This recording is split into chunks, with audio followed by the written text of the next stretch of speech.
Josh, front right here. Hey. We're used to seeing you every month, pretty much. So I guess how's it been, not having to prepare for like a quick turnaround and getting an actual full camp to prepare for the champion? And it feels good to have a full camp, you know what I mean? But I was kind of enjoying the break too, because I take 2 months off and things like that. So now I let my body recover for this hard camp. So I'm very happy with the camp. Well, I was going to ask, like, how, I guess, physically, how were you feeling after, the bout? Because we kept talking about how great that run was, but physically, how are you feeling after that? Physically, I feel strong, man. I think that my body needed that rest or something, you know what I mean? So now I feel great. There seems to be this narrative online that, win or lose, Josh Van is still kind of going to bring the heat. Like, it's going to be a potential fight of the night regardless. So I'm sure you want to win, but I guess how proud are you in the fact that in a short amount of time, people are already kind of marking you as, like, can't miss fights?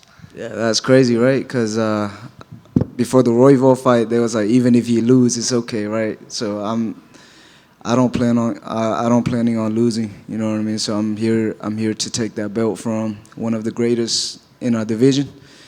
So that's the goal, and I stay at that. And I heard this story from one of your coaches. I can't remember which one, but he said, like, on day one, he put you through the ringer, and then you stuck around and you kept at this. So I guess from that moment to now, like, I guess what's been the biggest, difference in learning curve you experienced from your first day in that gym to now preparing to fight who many consider one of the greatest flyweights of all time?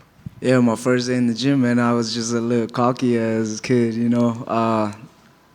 That thing, I was one of the best fighters in the world, you know what I mean? Now, we got the techniques and all the skill down, and you know what I mean?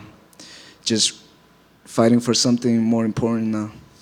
And with Pantoja, I think, especially the last couple of fights, I think fans kind of know what to expect. He walks forward, he kind of pushes through his opponent's offense and then looks for the takedown, submits him pretty quickly. So I guess, what are his opponents doing wrong, I guess, that Pantoja can take advantage of seemingly every time he goes out there?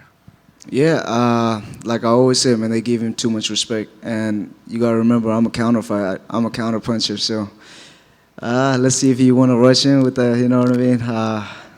We have to wait and see come December 6th. And I've seen a few of your interviews where people are bringing up this old versus new narrative, and you don't seem to like that. Like, I see you shaking your head right now. So what is it about that narrative that kind of bugs you?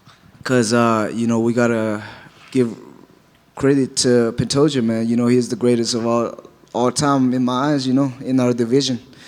So this is what the up-and-coming versus the great. Yeah. And since your last fight, Kyoji rejoins the UFC. He got that big win call for the title. Tyra was just in here, and he thinks if he stops Brandon Moreno, he should get the title fight. But when we see these great champions lose, oftentimes they maybe get rebooked in the rematch right away just because he's been the champion for so long. So is Pantoja a guy that if you win, you're probably going to have to run it back with right away just based on his resume and the respect the UFC has for him? Yeah, after I beat Pantoja, that's the UFC to decide who I fight next and things like that. So I don't really worry about nothing else, you know what I mean? There's only one guy's in my mind, that's Pantoja. Just last one for me. How's, I guess, life changed for the people around you, too? Because it's one thing for you to experience this, but with the people that came along you on this ride, this rapid rise, how have they handled, I guess, the new attention at the gym? And, we've seen you in your church and everything. How's the family kind of reacted to this? A lot has changed, man. A lot has changed seeing Royval fight, Life is great. That's all I'm going to say, yeah, life is great. So, Josh, what would it mean to bring the title back to Houston, but also represent Myanmar and have a Myanmar champion? Yeah, becoming the first Burmese UFC fighter was history itself too, you know what I mean? And then just not only that, becoming like a UFC champion, it will mean the world to me, you know what I mean? And for Houston, Texas, man, they show me support and things like that, you know what I mean? As soon as they hear about this fight, everybody reaching me out, reaching out to me and things like that. They're like, hey, whatever you need, we are here. So Houston, Texas have been supporting me. are you still reading all of the comments and videos about your fights? Oh, for sure. You know, yeah. What's the funniest one you've seen so far, like as for a prediction for this fight? Well, I would say funny because they be like, yeah, Pantoja, you know. That was like, but then one of the funniest thing I read is like, yeah, he's a kid. Even if you lose, it's okay. You know, I think that's dumb. Yeah. Awesome. Good luck, man. Thank you. Josh, up front. You and I talked a little bit yesterday about the diet, and there was like some comments about it, about McDonald's and, you know, things like that. There was a former NFL player, Chad Ochocinco, who was like an advocate for McDonald's. He said he ate McDonald's throughout his entire NFL career. Yeah. And his explanation was like, all these guys are out here eating healthy, and these are the guys that are getting hurt. And I'm the guy that's eating like shit, and I haven't had a real bad injury in my whole life. Explain that, you know what I mean? Because a lot of guys are like, man, I don't know if a pro fighter should be eating McDonald's or things like that. Yeah, man. I get tired of eating healthy stuff. You know what I mean? Like it just look too healthy. You know what I mean? And I train like 3 times a day. So you know, after my strength conditioning, I have like 30 minutes to go to the other gym. So you know what I mean? There's McDonald's in between. So you know what I mean? That's why I always stop by McDonald's and get burritos, hash browns, and an orange juice. Yeah. Do any of the guys at the gym give you shit for it? Oh yeah, for sure. My coach is like, yeah, you eating McDonald's? I'm like, yeah. But there's never been like a weight issue or anything like that? Nah, man, my weight is always great. And then we've seen like UFC fighters in the past have kind of like relationships with musicians. Like we'd see McGregor and Drake, or we'd see Dustin Poirier and Lil Wayne. Is there anybody specifically music-wise that you would ever like to, I don't know, link up with before a fight or something like that? Like maybe Chief Keef or, you know, somebody out there. Yeah, that'd be dope, right, Chief Keef? That's who I come out to almost every fight. So, but nah, I never really thought about that. Yeah. Josh, over here. Hey. Are you satisfied with your preparation for this fight, in terms of takedown defense and submission defense? Yeah, yes, I'm very, very happy with my preparation for this fight. Yeah, because we haven't seen your submission defense, so can you expand that? Yeah, a lot of people haven't seen my submission defense because nobody really tried to submit me. Yeah. Okay. How did you prepare mentally for this title fight? My mentor is always ready. You know what I mean. I was ready for the title fight 2 fights ago. You know what I mean. So I'm ready. Yeah. Last year, this time you were here with Cody Darden.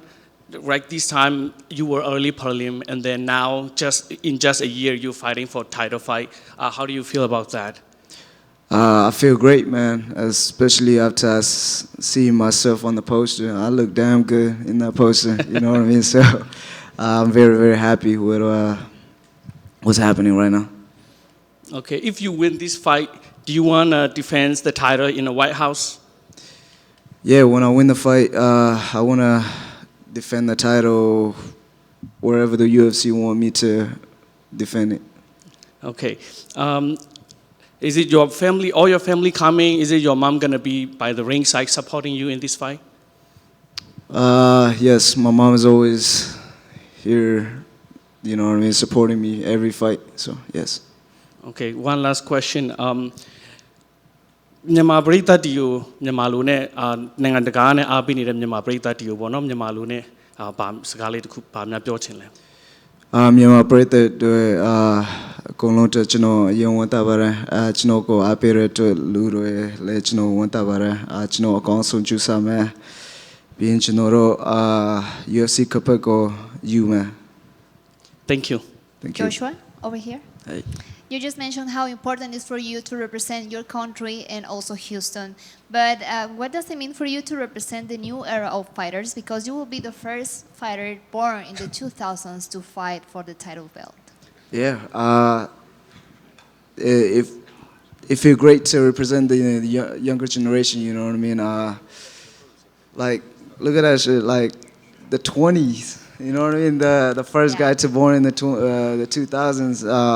That's history too. You know what I mean? So now I'm just feeling like every time I fight, there's history, the new history and things like that. So I feel great. And some people have questioned how fast that you have climbed to the title shot. Do you think this fight against Pantoja is the right moment to prove people that you are exactly where you're meant to be? Yes, I feel like this is the right time, the perfect timing. You know what I mean? So, because mentally and physically, I'm prepared. Thank you, Joshua. Josh, one more. Just because I know people are going to bring it up, you called Pantoja the GOAT at flyweight, and people are obviously going to kind of clip that and say, oh, what about DJ? Some people think he's the greatest fighter in any weight class. So I guess why do you consider Pantoja the GOAT over Demetrius Johnson? Well, I started watching UFC fight after 2017, so like I don't really see Demetrius Johnson fight. So you know what I mean. All I see is Pantoja, and you know what I mean. When he got the belt, that was when I made my debut and things like that. So, you know, I was kind of used to seeing him at the top. So, you know, that's why I say he's the greatest of all time. Thank you.